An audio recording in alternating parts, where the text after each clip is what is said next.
नमस्कार, AMV network देख रहे हैं आप और आपके साथ मैं हूं भारती बघेल। चारधाम यात्रा का काउंटडाउन शुरू हो गया। इस वक्त की बड़ी खबर आपको बता रहे हैं। तैयारियां लगभग पूरी कर ली गई हैं। शंकराचार्य स्वामी अभिमुक्तेश्वरानंद केदारनाथ के लिए रवाना हो गए हैं। शंकराचार्य केदारनाथ में बाबा केदार के दर्शन करेंगे। कल सुबह 7 बजे वैदिक मंत्रोच्चार के साथ खुलेंगे कपाट। अक्षय तृतीया के खास मौके पर केदारनाथ धाम के खुलेंगे कपाट। 12 मई को सुबह 6 बजे ब्रह्मा मुहूर्त में खुलेंगे बद्रीनाथ धाम के कपाट। उत्तराखंड में कल 10 मई से चारधाम यात्रा का विधिवत तरीके से आगाज हो रहा है और ज्योतिष पीठ के शंकराचार्य स्वामी अभिमुक्तेश्वरानंद भी बाबा केदारनाथ के कपाट खुलने पर केदार धाम के लिए रवाना हुए हैं। वहीं गुरुवार को धार्मिक मंत्रोच्चारण के साथ शंकराचार्य अपने अनुयायियों के साथ केदारनाथ के लिए रवाना हो गए। शंकराचार्य से इसे पौराणिक परंपरा बताते हुए आदि गुरु शंकराचार्य की परंपरा के तहत भगवान केदारनाथ के कपाट खुलने के समय शंकराचार्य पहुंचते थे। बीच में इस जिम्मेदारी का निर्वहन रावल करते आ रहे थे, लेकिन अब वह आदि गुरु शंकराचार्य की परंपराओं का निर्वहन करने के लिए केदारनाथ पहुंच रहे हैं। शंकराचार्य ने चारधाम पर आने वाले तीर्थ यात्रियों से अपील की है कि वह चारधाम यात्री के धार्मिक महत्व के अनुसार ही अपनी यात्रा प्रारंभ करें।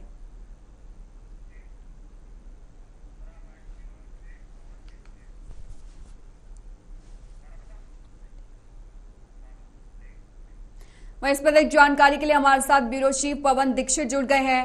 पवन, क्या कुछ अपडेट है चारधाम यात्रा को लेकर? बिल्कुल, चारधाम यात्रा की तैयारियां पूरी हो चुकी हैं। सरकार के स्तर से जो तैयारियां की जानी थी उसको लेकर के मुख्यमंत्री पुष्कर सिंह धामी ने कल भी समीक्षा बैठक की थी और साथ ही यात्रा मार्ग पर जाकर के जहाँ रुद्रप्रयाग जो कि यात्रा का मुख्य पड़ाव है चारधाम यात्रा का, वहां पर जाकर के उन्होंने स्थानीय जो अधिकारी थे और जो कर्मचारी थे उन सभी लोगों से भी फीडबैक लिया और जो व्यवस्थाएं थी उसका भौतिक रूप से उसका निरीक्षण भी किया। साथ ही साथ मुख्यमंत्री पुष्कर सिंह धामी ने सभी श्रद्धालुओं से भी अपील करते हुए कहा है कि सभी लोग यात्रा जो सुखद अपनी यात्रा पूरी करने के उद्देश्य से जो भी उत्तराखंड में चारधाम यात्रा में अपने श्रद्धालु आते हैं तो वो सभी लोग भी उसमें संयमित और नियमित रूप से जो व्यवस्थाएं हैं उनका जो नियम कानून है उनका पालन करें और अपनी यात्रा को सुगम बनाएं। इसके साथ ही चाहे वो स्वास्थ्य की व्यवस्था हो, चाहे वो पेयजल की व्यवस्था हो, चाहे वो परिवहन की व्यवस्था हो, चाहे वो पार्किंग की व्यवस्था हो, चाहे वो अन्य व्यवस्थाएं हो, चाहे पूजा पद्धति की व्यवस्था हो, इन सभी व्यवस्थाओं को चाक चौबंद करने के लिए भी निर्देशित किया गया है सभी अधिकारियों को। साथ ही जो मौसम विभाग के द्वारा भी चेतावनी दी गई है उसको लेकर के भी अलर्ट जारी किया गया है। पवन, सवाल ये भी है कि अभिमुक्तेश्वरानंद की क्या कुछ भूमिका है इस पूरी यात्रा में? बिल्कुल, चाहे वो स्वामी मुक्तेश्वरानंद हो, क्योंकि जो केदारनाथ धाम की जो स्थापना की गई थी आदि गुरु शंकराचार्य के द्वारा वहां पर स्थापना की गई थी और उन्हीं के द्वारा बनाई गई पूजा पद्धति के जो नियम कानून है उसी के आधार पर अभी तक जो यात्रा भी चलती है और पूजा पद्धति को भी अपनाया जाता है। तो जो आदि गुरु शंकराचार्य के भी वहां पर पहुंचने की जो खबरें हैं वो वहां पर वो पहुंच रहे हैं। कल एक जो मुहूर्त पे निश्चित मुहूर्त पे जब भगवान केदारनाथ की जब डोली वहां पर पहुंचेगी, वहां पर पूजा प्रतिष्ठान और जो विधि विधान से जो उनकी पूजा पद्धति है उसके आधार पर पूजा अर्चना करने के बाद में भगवान अपने जो केदारनाथ धाम में जो अपने स्थापित हो जाएंगे अगले 6 माह के लिए। और इस दौरान जो श्रद्धालु वहां पर पहुंचेंगे तो वहां पर जो पूजा पद्धति है उसी के आधार पर उनको दर्शन करने के लिए वो कपाट खोल दिए जाएंगे। और कल जो विधि विधान से पूजा अर्चना होगी जिसमें मुख्यमंत्री पुष्कर सिंह धामी भी मौजूद रहने वाले हैं और साथ ही जो श्रद्धालु वहां पर पहुंचेंगे उनके लिए भी मुख्यमंत्री की ओर से उनके ऊपर पुष्प वर्षा भी की जाएगी और यात्रा सुखद हो और जो यात्री बड़ी संख्या में उत्तराखंड का जो रुख कर रहे हैं, चारों धामों में श्रद्धालु जो पहुंच रहे हैं उनकी यात्रा सुगम हो, सुखद हो और बेहतर यात्रा व्यवस्थाएं बनी रहें, इसको लेकर के भगवान केदारनाथ से सरकार की ओर से, मंदिर समिति की ओर से भी प्रार्थना भी की जाएगी। बिल्कुल पवन, आपने ये तो सही कहा क्योंकि हिंदू धर्म में ये बहुत महत्व रखती है चारधाम यात्रा और इसके लिए अब देश के कोने कोने से लोग आना शुरू हो गए हैं। सवाल यही है कि कितनी संख्या में लोग आ सकते हैं, लगभग आंकड़ा कितना है और दूसरा कि प्रशासन की तरफ से क्या कुछ कड़ी व्यवस्था यहाँ पर की गई है? अभी तक की अगर बात की जाए तो जब से रजिस्ट्रेशन ओपन किया गया है तब से लेकर के अभी तक कल तक का जो आंकड़ा है वो 22 लाख से पार हो चुका है, जिसमें तमाम देश और विदेश से आने वाले जो श्रद्धालु हैं उन्होंने अपना रजिस्ट्रेशन कराया है चारों धामों के लिए।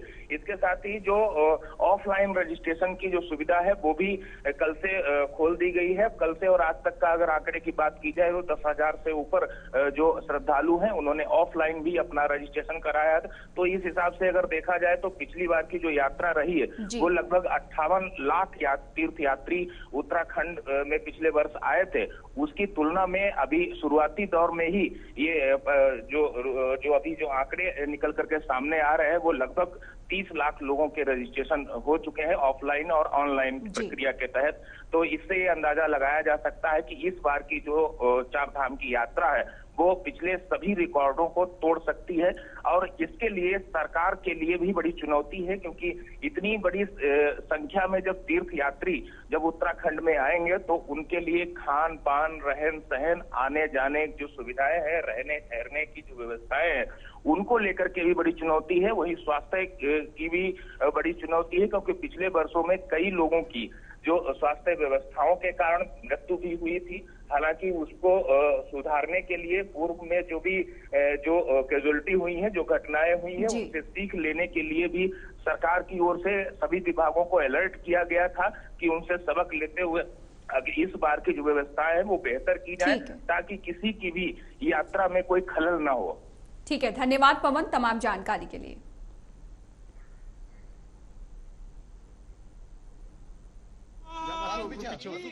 परंपरा ये है कि जो ग्रीष्मकालीन चार धाम के पूजा स्थान हिमालय के हैं उनमें शीतकाल में मनुष्यों का जा पाना संभव नहीं होता है, और इसीलिए उस स्थान पर भगवान की पूजा देवताओं को समर्पित करके जो शीतकालीन के पूजा स्थान हैं वहाँ पर मनुष्यों के द्वारा 6 महीने की पूजा की जाती है। फिर से जब ग्रीष्मकाल आ जाता है तो मनुष्य फिर उस स्थान पर पहुँचते हैं और देवताओं से स्थान का चार्ज ले करके फिर से भगवान की पूजा अर्चना आरंभ करते हैं। तो ये जो अवसर है ये इसी परंपरा का निर्वहन है, और इसमें भगवान शंकराचार्य जी के द्वारा जो परंपराएं बनाई गई थी उनका निरंतर परिपालन होता चला आ रहा है। बीच में कुछ समय के लिए ज्योतिर्मठ की गद्दी जो शंकराचार्य जी थे वो यहाँ नहीं थे, वो गुजरात के धोलका में जा कर के निवास करने लगे थे। उस समय रावल ने ये परंपराएं निर्वहन की। इसी बीच हरिद्वार से एक बड़ी खबर आपको बता रहे हैं। श्रद्धालुओं का जत्था चार धाम यात्रा के लिए रवाना हो चुका है। प्रशासन और ट्रेवल कारोबारी ने किया श्रद्धालुओं का स्वागत। बाबा बद्री केदारनाथ के जयकारों के साथ जत्थे यात्रा के लिए रवाना हुए। उत्तराखंड में कल से चार धाम यात्रा की शुरुआत हो रही है, इसलिए चार धाम यात्रा शुरू होने से एक दिन पहले हरिद्वार से श्रद्धालुओं के जत्थे का रवाना होना शुरू हो गया है। और आज माया देवी मंदिर और चरण पादुका मंदिर में पूजा अर्चना के बाद श्रद्धालुओं के कई जत्थे चार धाम के लिए रवाना हो गए। वहीं रवानगी से पहले जिला प्रशासन और ट्रेवल कारोबार से जुड़े संगठनों ने चार धाम यात्रा पर जाने वाले श्रद्धालुओं का स्वागत किया, और वहीं सभी श्रद्धालु बाबा बद्री केदार के जयकारों का उद्घोष करते हुए काफी उत्साहित नजर आए और उत्तराखंड सरकार द्वारा की गई व्यवस्थाओं से भी संतुष्ट दिखाई दिए। वहीं ट्रैवल कारोबारियों ने राज्य सरकार द्वारा ज्यादा रजिस्ट्रेशन पर रोक पर नाराजगी व्यक्त की और सभी श्रद्धालुओं को चार धाम यात्रा पर जाने की अनुमति देने की मांग की।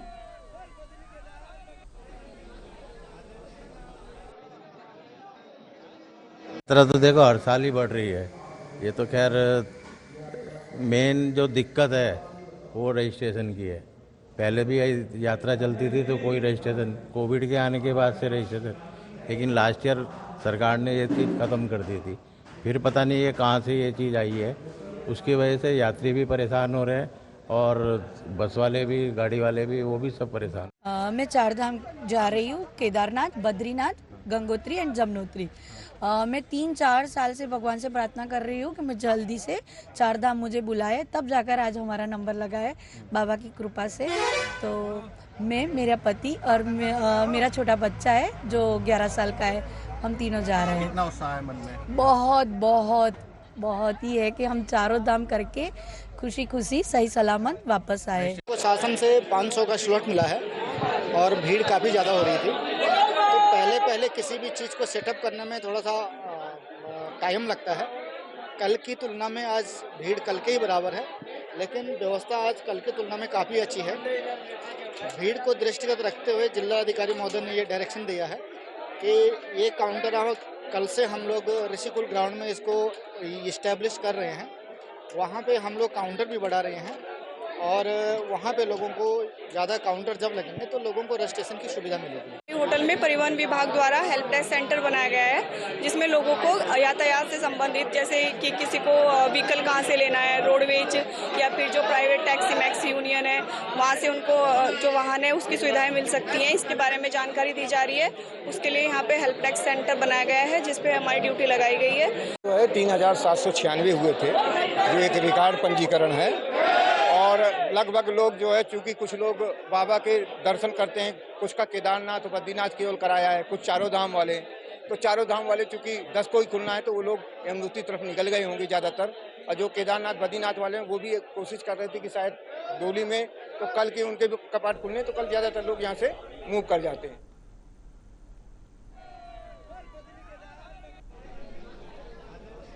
उत्तराखंड में चारधाम यात्रा शुरू होने में अब कुछ घंटे बचे हैं।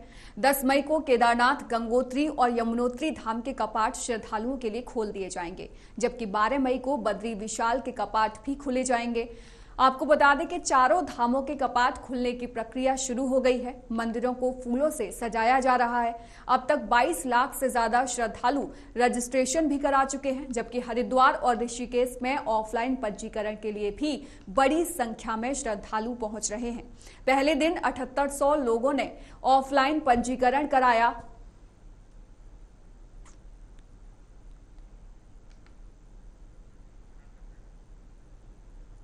तो 10 मई से चारधाम की यात्रा शुरू हो जाएगी। केदार गंगोत्री धाम के कपाट जो है वो खुलने की तैयारियां तेज हो गई हैं। चारधाम यात्रा का जो इंतजार श्रद्धालु कर रहे थे वो इंतजार उनका खत्म हो चुका है और अब 10 मई से चारधाम यात्रा का आगाज हो रहा है। और साथ ही साथ आपको बता दें कि इस चारधाम यात्रा को लेकर तैयारियां भी तेज कर दी गई हैं। साज सजावट भी शुरू कर दिया गया है और तस्वीरें हम आपको दिखा रहे हैं उत्तराखंड के रुद्रप्रयाग की, जहां पर आप साफ तौर पर देख सकते हैं किस तरीके से जो तैयारियां हैं वो जोरों पर है।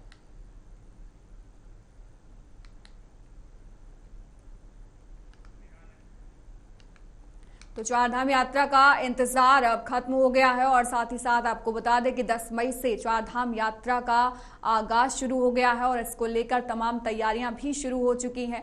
आपको बता दें कि चारधाम यात्रा को लेकर श्रद्धालुओं ने रजिस्ट्रेशन भी कराया गया और साथ ही साथ आपको बता दें कि रजिस्ट्रेशन ऑनलाइन और ऑफलाइन दोनों तरीके से हुआ और बड़ी संख्या में श्रद्धालुओं ने रजिस्ट्रेशन किया। और साथ ही साथ कुछ श्रद्धालुओं की परेशानी ये रही कि उन्हें अभी तक रजिस्ट्रेशन उनका पूरा नहीं हो पाया, जिसको लेकर उन्होंने आक्रोश भी जताया था। काशीपुर दौरे पर रहे सीएम पुष्कर सिंह धामी कैलाश गहतोड़ी के परिवारजन से उन्होंने मुलाकात की। सीएम ने परिवारजनों के साथ संवेदना व्यक्त की, साथ ही अधिकारियों के साथ समीक्षा बैठक की। काशीपुर दौरे पर पहुंचे मुख्यमंत्री पुष्कर सिंह धामी कैबिनेट मंत्री कैलाश चंद्र गहतोड़ी के घर पर पहुंचे और उनके परिवारजनों के साथ शोक और संवेदना व्यक्त की। साथ ही मुख्यमंत्री ने अधिकारियों के साथ समीक्षा बैठक की और बीजेपी के कार्यकर्ताओं से भी रूबरू हुए। वहीं स्थानीय स्पोर्ट्स स्टेडियम में बने हेलीपैड पर वरिष्ठ बीजेपी नेता दीपक बाली व अन्य भाजपाइयों ने मुख्यमंत्री को बुके भेंट करके उनका स्वागत किया। इसके बाद वे मुख्यमंत्री ने बीजेपी पदाधिकारियों व कार्यकर्ताओं से मुलाकात की। इसके अलावा सीएम धामी ने स्टेडियम में डीएम, एसएसपी और जिले के सभी अधिकारियों के साथ समीक्षा बैठक की, जिसमें पीने के पानी के साथ ही कई अन्य मुद्दों पर भी गहन चर्चा हुई। आइए सुनते हैं मुख्यमंत्री ने क्या कुछ कहा।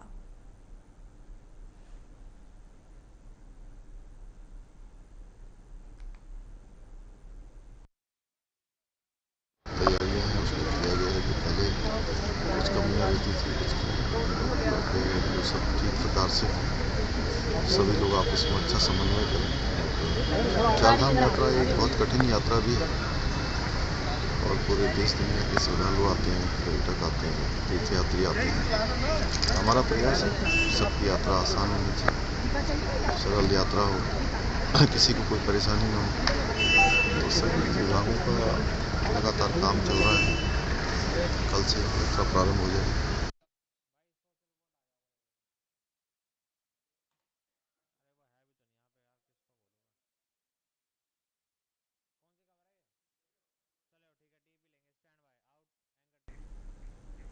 समाज सेवी ने की पत्रकार वार्ता का आयोजन। अंतर्राष्ट्रीय शायर पर अवैध निर्माण का आरोप लगा। नगर निगम पर कार्रवाई न करने का लगा आरोप। न्यायालय के आदेश पर हटाया अवैध अतिक्रमण।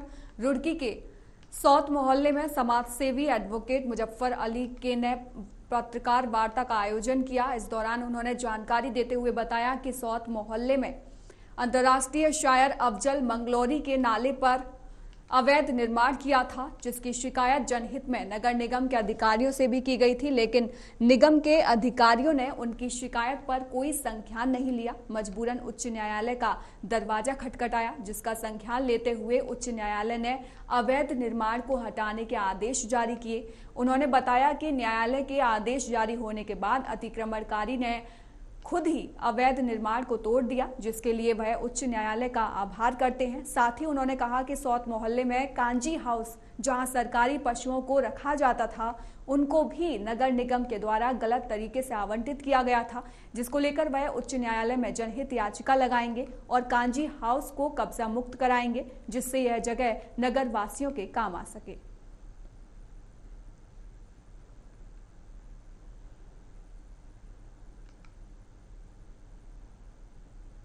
चाहूंगा कि जहां हमारी सरकार लगातार अवैध निर्माण के ऊपर नकेल कसती आ रही है, परंतु यहाँ सौत मोहल्ले में हम तकरीबन 1.5-2 वर्षों से अवैध निर्माण, नाले के ऊपर अतिक्रमण की शिकायत नगर निगम के अधिकारियों, प्रशासन के अधिकारियों को करते आ रहे थे, परंतु लगातार इन शिकायतों के बावजूद भी इन अधिकारियों ने कोई ख्याल इस तरफ नहीं दिया। बार बार चक्कर काटने के बावजूद परेशान होकर हम माननीय नैनीताल उच्च न्यायालय में गए, जहां में उन्होंने ऑर्डर किया 9 तारीख को 9/4 को।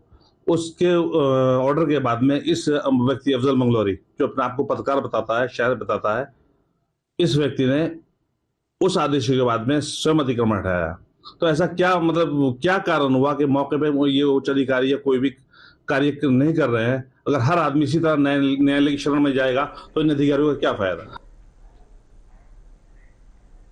पौड़ी में 3 दिनों तक भारतीय वायुसेना के Mi-17 हेलीकॉप्टर की मदद से आग बुझाई गई। जंगल की आग पर काफी हद तक नियंत्रण पाने के बाद अब वायुसेना की टीम और Mi-17 हेलीकॉप्टर को वापस भेज दिया गया है। इन 3 दिनों में Mi-17 ने डोब, श्रीकोट, बंगवाड़ी, अदवाड़ी और चुरुकोंडी में आपको बता दें कि जंगल की आग बुझाई, और साथ ही साथ आपको बता दें कि जिससे वन विभाग को काफी मदद मिली। बता दें कि उत्तराखंड के जंगलों में आग लगी हुई है, जिस पर काबू पाना वन महकमे के लिए चुनौती साबित हो रहा है। यही वजह है कि आग को बुझाने के लिए वायुसेना की मदद लेनी पड़ी, और पहले नैनीताल के जंगलों में लगी आग को बुझाने में वायुसेना के Mi-17 हेलीकॉप्टर की मदद ली गई। उसके बाद जहां हेलीकॉप्टर से पानी बरसाकर आग को बुझाया गया, इधर पौड़ी के जंगलों में लगी आग को काबू पाने के लिए Mi-17 हेलीकॉप्टर को लगाया गया। वायुसेना के Mi-17 हेलीकॉप्टर ने पौड़ी में 3 दिनों तक आग बुझाने के लिए मोर्चा संभाले रखा। जी, इसमें आज जो एक्टिव फायर का नंबर है वो 11 है, और जो हमारी लार्ज फायर है वो 3 से 4 हैं, और उस पर सुबह से ही हमारी सॉर्टीज़ हो रही थी। कल तक की सॉर्टीज़ का नंबर 15 था, और आज भी उसमें मल्टीपल सॉर्टीज़ की 7 to 8 सॉर्टीज़। तो उसके बाद में जो DFO स्तर से मुझे इन्फॉर्मेशंस दी गई हैं, उनके बेसिस पे उसको डी-रिक्विजिशन करके ऑपरेशन को कॉल ऑफ किए जाने का निर्णय लिया गया। उसी क्रम में इंडियन एयरफोर्स का Mi-17 हम वापस भेज रहे हैं। अगर वनाग्नि की घटनाएं बढ़ती हैं, जैसा अभी फॉर्चुनेटली हमें जो वेदर फोरकास्ट मिला है उसमें 12 तारीख तक हमें कुछ रेनफॉल की संभावना है, उससे काफ़ी हद तक स्थितियों में सुधार आएगा। और उसके बाद में भी अगर सिचुएशन में ज़रूरत पड़ेगी तो वापस से रिक्विजिशन करना होगा इंडियन एयरफोर्स के जहाज़ का, तो उस पर विचार किया।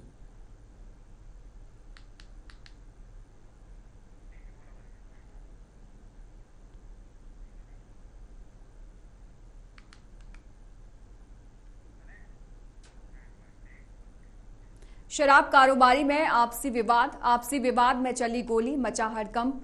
मामले की जांच में जुटी स्थानीय पुलिस। शराब कारोबारी के आपसी विवाद में जनपद पौड़ी के कोटद्वार में गोलियां चल गईं, जिससे कोटद्वार क्षेत्र में हड़कंप मच गया। पुलिस से मिली जानकारी के अनुसार 2 शराब कारोबारी किसी बात को लेकर आपस में भिड़ गए। इस दौरान एक शराब कारोबारी की ओर से 2 राउंड हवा में फायरिंग की गई, जिससे क्षेत्र में हड़कंप मच गया। मामला संज्ञान में आने के बाद पुलिस ने सीसीटीवी कैमरे खंगालकर आरोपी को गिरफ्तार किया। एसएसपी पौड़ी ने बताया कि पुलिस को सूचना मिली कि 2 शराब कारोबारी आपस में भिड़ गए। उन्होंने बताया कि सीसीटीवी फुटेज व प्रत्यक्षदर्शी के बयान के बाद आरोपी युवक को गिरफ्तार कर लिया गया है और आरोपी को न्यायालय में पेश कर अग्रिम कार्रवाई की जा रही है।